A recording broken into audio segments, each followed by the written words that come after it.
All right. Well, I wanted to make a video about Lightkey that shows off some of the ins and outs of a pretty complicated setup that I've been working on in cooperation with some friends of mine band. They're called Starcourt. They kick ass. I've seen a lot of information on the internet about Lightkey in general and about how it can do certain things, but I have not seen anyone specifically walking through a workflow of how they have done a show that is tempo synced, that has a non-trivial amount of effects going on, and that is meant to run more or less automatically on Rails so that all of the cues and the fixtures behave the same way every time without any busking or intervention.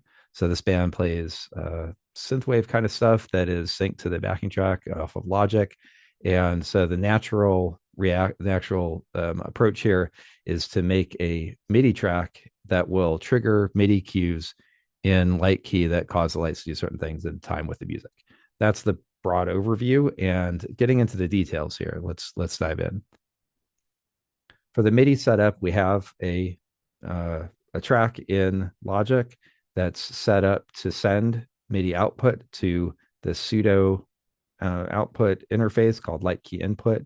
It's very important here too that you set the input to just be the musical typing, Logic Remote, or a specific interface. I sometimes do have it off of my keyboard so that I can key in particular sequences and kind of record in time with it. But if you have it set to all, you will frequently get MIDI loops, and the feedback that Lightkey sends to synchronize a clock will loop back to itself and cause a bunch of problems, and you won't get tempo sync. The track itself we'll get into in more detail, but suffice it to say that the other important piece of this is to make sure that synchronization is set up. We're going to go into the settings and into the project settings, synchronization, and MIDI, and make sure that the Lightkey input is set to receive clock.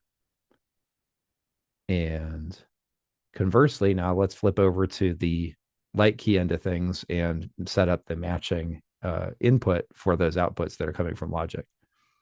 The first thing is on the sync panel here in the corner, make sure that it's set to external sync and it's receiving sync from Lightkey MIDI input. That's the corresponding clock receiver for the virtual output that's Logic is sending.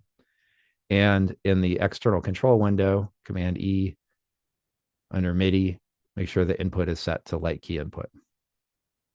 There's some other options here that may be helpful. You can tell it's automatically create bindings. This means that whenever you hit a key in the Logic MIDI lane, it will create a new binding that shows you what key you hit.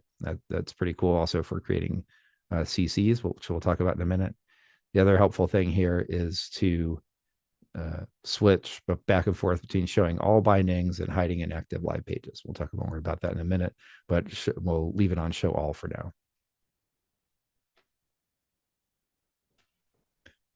All right, let's talk a little bit more about how the cues in Lightkey are set up. I have them organized here. Lightkey has a approach where the cues that are on the sidebar here are the total set of things that you can build your show from. Only one of these selected off of here can be active at a time, so you don't actually run the show off the cues on the side. You run the show off of the live pages, which are down in the bottom panel of the screen. And in this case, I have a live page per every couple of songs. And the reason I did this was to organize the cues roughly on the same MIDI notes so that the ones that are in this global section that are the same for all the songs can reuse the same MIDI notes.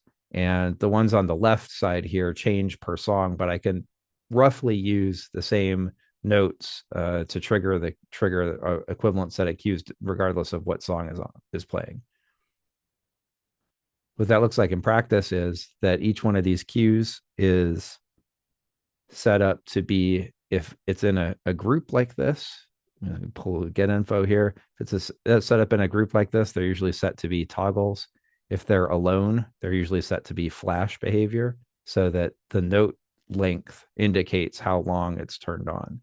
These ones that are clustered together, Lightkey sets it up so that any cues which are physically touching in the live page will override one another, whereas ones which are not touching can be operated independently.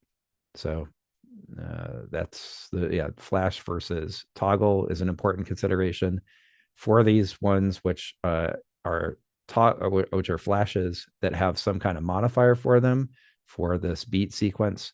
This gets mapped to a continuous control, a CC number in Logic, so that you can automate them. The dimmers are like this too, so that the dimmers are automated via CCs.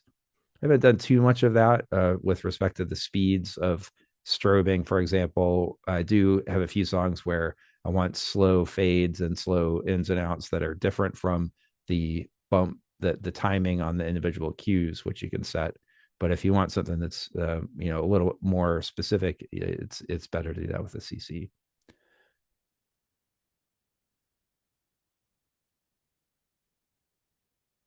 So as I said, each button has a MIDI note that's associated with it. And those notes I've tried to arrange in a pretty consistent way so that my brain didn't go insane while I was trying to work on these. The very first ones, the lowest notes, C-2 through E2, select the page. So at the beginning of each one of the tracks where we need to change to a new page, I'll send a very short low note down at the bottom. You can see as we test it that flips over to a new page. And that way all the cues that are active on that page will show up or will be activated. Let's hide the inactive one. So if I'm looking at this one, the next set of cues are color cues for the floor bars here, and then effects for the floor bars, colors for the uprights, and then effects for the uprights at the top of the list, top of the octave range, and then some the CCs that are used for modifier control. So let's flip back over to Logic and see what that looks like in practice. Here is, we'll zoom in on one of these MIDI tracks, and you can see that there's a series of notes that are being sent. There is some automation on this song in particular that we can pull up. You can see that this has automation drawn in behind the MIDI note in the region display. And in this case, I'm automating the fade in the dimmer for the floor fixtures using that CC. Other than that, there are a bunch of individual programmed notes. Many of them are long sustained note ons that activate one of those flash cues for the duration that it's on. And usually those are beat synced effects. So they are receiving tempo, they'll be in time, but I don't have to individually program every single hit. I do program a bunch of bumps, for example, color changes, other types of things that'll show up when we actually play the song. But for the most part, it's just a note and then a few CCs for changing brightness, strobe speed, and other parameters on the cues. If I go ahead and hit play on one of these, we'll start it from the beginning.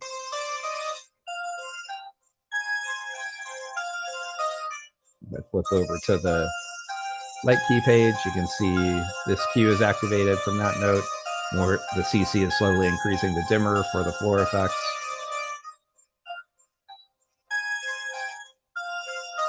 And I'm receiving clock from that MIDI input.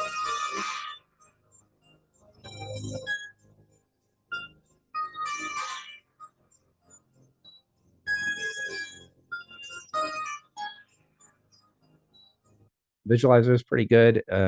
It seems to be reasonably accurate with respect to actually plugging things into the fixtures. So one thing I did note was that for when I'm running things live, It's important not to have the external control window up because it receives a lot of UI messages when this automatically select bindings option is on, that causes it to jump around. It actually slows down the triggering of the options. We'll also go in when we're doing it live and hide the preview. There's no sense in trying to render those lights when the actual lights are connected.